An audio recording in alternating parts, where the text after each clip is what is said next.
certainty. We're going to hopefully pass tomorrow a transportation bill. I was hoping for 5 years. We're only going to get 2, but it's a heck of a lot better than 90-day extensions that they've been doing since 2009. I think it's something that's key. It's going to put people back to work right away. It's going to make sure that some of the people that are building roads and bridges are going to be able to actually get out there and buy a new John Deere tractor or a Caterpillar grader. The big thing is that I'm focused on creating jobs, and cutting out some of this ridiculous spending that's going on that's bankrupting our nation. What we have to do is we've got to stop spending money that we don't have, and we can do it in a proper fashion and save the American dream for future generations. So very good. Thank you for your call, and I'm going to take one from Molly. It looks like we're going to Elizabeth. How are you doing? I'm doing well. Thank you for taking my call. How are you? Good. Are you in Moline, East Moline? East Moline, yeah. Yeah, very good. The weather is just what it is, we can't do anything about it, so we just go on with it. The lady who had talked with you earlier regarding the changing of the bill from a non-tax, which is what the president said it was, to a tax was one of my first questions, but you answered that very well, I thought.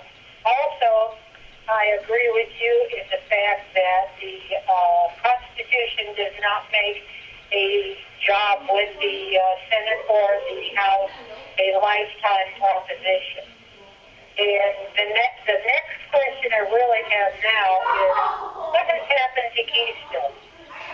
Oh, very good question. I get asked about that every time I'm back home. Keystone is still viable. It's they've had it in the transportation bill, but there's some of the folks on the other side that do not want it in the Senate. The Senate has been pretty difficult to work with. One of the big problems we have is in the House. Like, for example, last year we passed over 900 bills. I think the Senate passed like 90, and we have over 30 jobs bills, bipartisan jobs bills to say, that are sitting over in the Senate, and they're just not voting on them. So the one thing that we've got to do is get the Senate to move. Once in a while you hear people say that your opponent is in the House and your enemy's on the Senate side, but Keystone will come back. It's important to get Keystone, and here's why. Right away, it's going to create anywhere from 15 to 20,000 good-paying American jobs. And then if you look at what's going on in the Middle East, with Iran and everywhere else, these are some people in Iran, they really don't like us too much. They don't like our way of life. They don't like the freedoms that we enjoy. Just recently they were cutting off oil supplies, looking at blocking oil from passing through there, which affects the global supply, of course. But it's key, I believe, is to get the pipeline through the United States of America, and then that way, if somebody does block off, we've got some good access there to where we can have our own supply. And then also, one of the bills that's over, there's a couple bills, HR 1229, 1230, and 1231, that would really help to relieve our dependency upon foreign oil. And I think that that's something that's key. Currently, a lot of people don't realize this, but they've made it illegal to get a permit to tap in and access natural gas here in the United States of America. That's wrong. We have an abundance of it. We've got to get everything out on the table. I'm one of those guys that believe in all of the above, just to relieve our dependency upon foreign oil. So I think that you'll see the Keystone pipeline that'll come in after the new administration comes in next year and gets things out there to where we can get gas prices down by tapping into some of the reserves that not reserves, but the assets that we have in the ground. Another thing that's really important, you hear the president talk about domestic drilling is at all-time highs. Well, that's just a half-truth, because when you talk about private land drilling, yes, it is. He's being honest there. But when you talk about public ground, public land, it's at very, very low points, probably the lowest points in a very long time. So the big thing is put all options on the table, make sure that we're doing the right thing. We all want clean air, clean water to pass on to our kids and our grandkids. But great, very good question. I got time for one more question. So we're going to go into, looks like Sterling, Illinois. Carolyn, are you there? Yes. I just have a question, and I don't know if you can explain to me, but when the mandate was passed for Obamacare, there were so many companies that got waivers. I mean, Yes. How long are these waivers for? Those are permanent waivers that they put in. And that's the question that a lot of people have, Carolyn, is, this health care bill is so darn good. Why do people want to not go on? And here's one of the ideas that I went to leadership with. I said, hey, look, if we're going to do health care for the United States of America, how about we do this? How about we have every member of the House of Representatives, every member of the Senate, and the administration go on to the plan? Because you know darn well, if it's good enough for the American people, then it should be good enough for the people that are out there representing. Does that make sense? Yeah. We all need to live under the same laws. I mean, it's that simple. Right. Yeah, do you have any other questions? Well, and it's the same that goes for, other rules. I mean, insider trading, but then, you have, representatives that have inside information that have, prospered from their investment. I'm glad you brought that up. You're talking about that Stock Act, and I was asked about that, and it was really interesting because I had no idea that members of Congress could go out, take inside information, go out, buy stock, and become a millionaire off of it. We have people on down here that have actually done that. And I was actually proud to say I was the very first Republican freshman to sign on to that bill. Finally got that thing through. But this is we finally did it, but it's been going on since like 2000, and we finally got it stopped. So very good question. Thank you all for calling in. I'm going to do a little finish up here.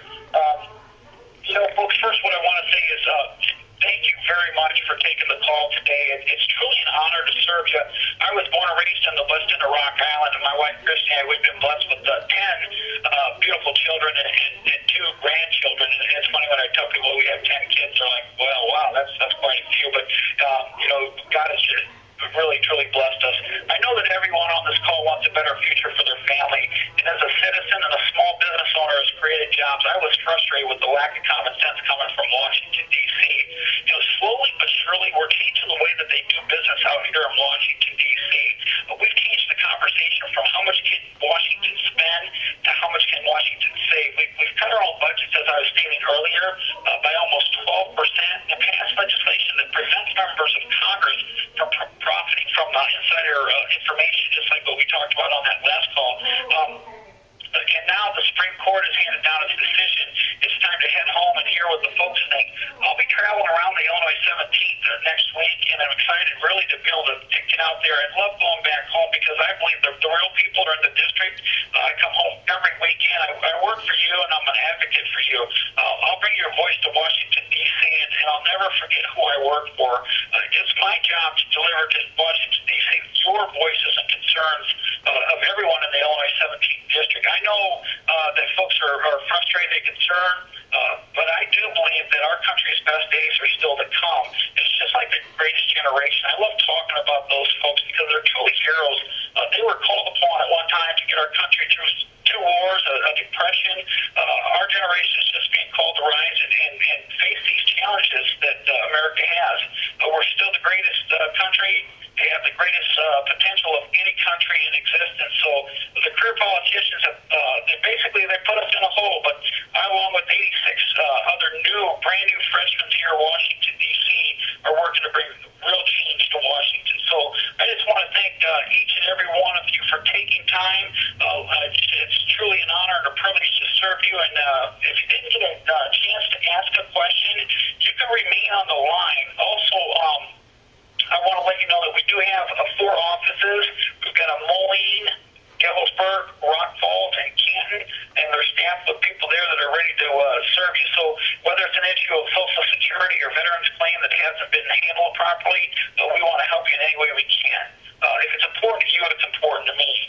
Our D.C. office can answer legislative questions that you may also have.